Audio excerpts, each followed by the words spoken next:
ॐ सर्वमङ्गलमाङ्गल्ये शिवे सर्वार्थसाधिके शरण्ये त्र्यम्बके गौरी नारायणी नमस्तुते। भक्तजनों, हर हर महादेव श्री शिव महापुराण भाषा तृतीय शतरुद्र संहिता का 35वां अध्याय साधु वेशधारी शिव जी के अवतार का वर्णन हम आगे सुनेंगे। नंदीश्वर बोले, हे सर्वज्ञ सनत कुमार जी, अब विभु परमात्मा शिव जी का वो द्विज नामक अवतार कहता हूँ जिसमें उन्होंने साधु वेश धारण किया था। ध्यान देकर सुनिए। जब मैना और हिमाचल को शिव जी पर परम भक्ति स्थापित हो गई तो उसे जानकर देवताओं को बड़ी चिंता हुई।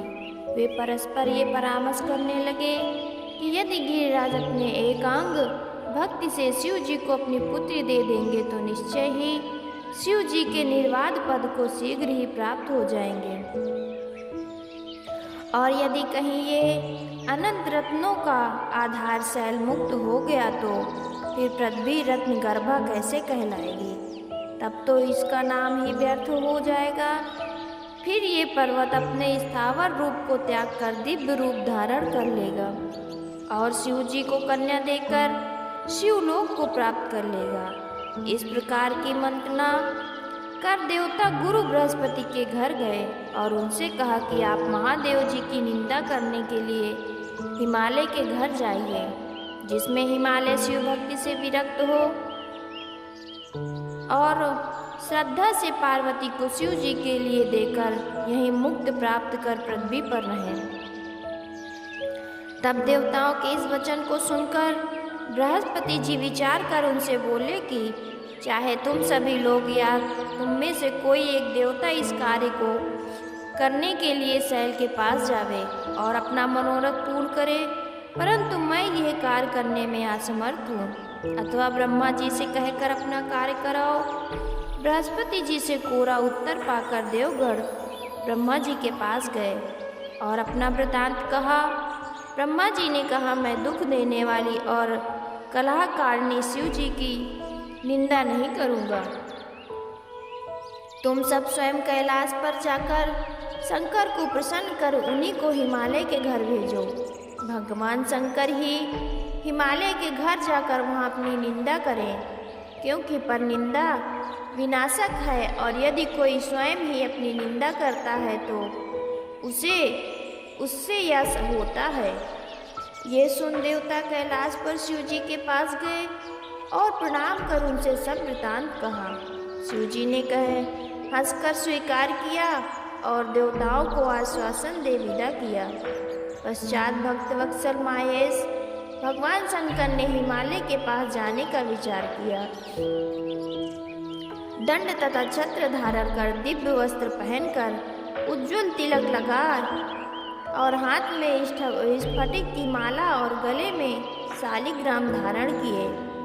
फिर भक्ति पूर्वक विष्णु नाम जपते हुए साधु वेश धारण कर ब्राह्मण रूप धारण कर हिमालय के घर गए। उन्हें देख हिमालय सिंहासन छोड़ उठ खड़ा हुआ और सविधि भूमि पर साष्टांग दंडवत प्रणाम किया। फिर शैल उन्हें उस ब्राह्मण का परिचय पूछा तो उन साधु ने कहा, मैं एक सर्वज्ञ परोपकारी ब्राह्मण हूँ जो गुरु के बल से सब कुछ जानता हुआ साधु वेश में सर्वत्र विचरण करता हूँ। मैंने अपने योग बल से ये ज्ञात किया कि तुम अपनी लक्ष्मी स्वरूपा कन्या को शिव जी के लिए देना चाहते हो, तो क्या यह सत्य है? परंतु तुमको शिव जी का कुल और शील नहीं ज्ञात है। हे नारायण कुल उत्पन्न शैल, तुम्हारी यह बुद्धि कदापि मंगलदायक नहीं है। पहले तो यह देखो कि उनके एक भी बंधु नहीं है। फिर तुम अपने भाई और मैना से पूछो, पार्वती से नहीं। रोगी को औषधि अच्छी नहीं लगती, उसे सर्वदा कुपति ही भाता है। पार्वती के दान रूप कर्म में यह उपयुक्त पात्र नहीं है। इसका तो नाम सुनते ही लोग तुम्हारी हंसी उड़ावेंगे, क्योंकि यह शिव तो सर्वदा आश्रमहीन, एकाकी, विरूप, अव्यय, शमशानवासी, विकट, सर्पधारी और दिगंबर है। वो तो सर्वदा शरीर में धूलि लपेटे और सब आश्रमों में भ्रष्ट हुआ, अविज्ञात गति और सिर पर बड़े बड़े सर्प लपेटे रहता है। ऐसा कहकर लीला विशारद शिव जी चले गए। मैना सहित हिमालय की बुद्धि विपरीत हो गई। अब वे विचार करने लगे, हम क्या करें। पश्चात भगवान शंकर ने भक्तों को हर्षदायक महान लीला कर देवताओं का कार्य सिद्ध किया। जो इस आख्यान को पढ़ता या सुनता है उसके पापों का नाश हो जाता है तथा ये स्वर्गदायक, आयुवर्धक और कल्याणदायक है। यहाँ 86 अवतारों की कथा समाप्त हुई। तृतीय शतरुद्र संहिता का 35वां अध्याय समाप्त। 36वां अध्याय अश्वत्थामा का शिव अवतार वर्णन की कथा हम आगे सुनेंगे। नंदीश्वर बोले, हे सर्वज्ञ सनत कुमार, अब परमात्मा शिव का विभु अश्वत्थामा नामक अवतार सुनो। देवर्षि बृहस्पति के पुत्र भरद्वाज जी और भरद्वाज जी से अयोनिज द्रोण नामक पुत्र उत्पन्न हुआ, जो धनुर्धारियों में श्रेष्ठ, महाशूरवीर, महातेजस्वी और सर्व अस्त्र विशारद थे, जिसे लोग धनुर्वेद और वेद से में भी निष्णात कहते हैं। वे बलवान द्रोण अपने बल से कौरवों के आचार्य हुए और उनके मध्य में 6 महारथियों में भी विख्यात हुए। इन द्रोणाचार्य ने कौरवों की सहायता के लिए शिव जी का उद्देश्य कर पुत्रार्थ हेतु बड़ा तप किया। भगवान शंकर प्रसन्न हो द्रोणाचार्य के आगे आए।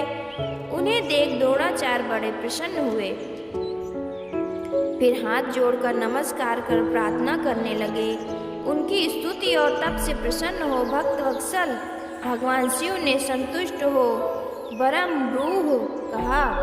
इस पर अत्यंत नम्रता से द्रोणाचार्य ने कहा, हे नाथ, अपने अंश से पैदा होने वाला सबसे अजय और महाबली पुत्र मुझको दीजिए। शिवजी तथास्तु कहे अंतर्ध्यान हो गए। द्रोणाचार्य ने घर आकर प्रेम पूर्वक सब वृतांत अपनी पत्नी से कहे सुनाया। फिर तो समय पाकर सबको संहार करने वाले शिव के अंश से द्रोण को एक बलवान पुत्र प्राप्त हुआ। उस पुत्र का नाम अश्वत्थामा विख्यात हुआ। महाबली अश्वत्थामा महाभारत के रण में पिता की आज्ञा से कौरवों की सहायक हुआ।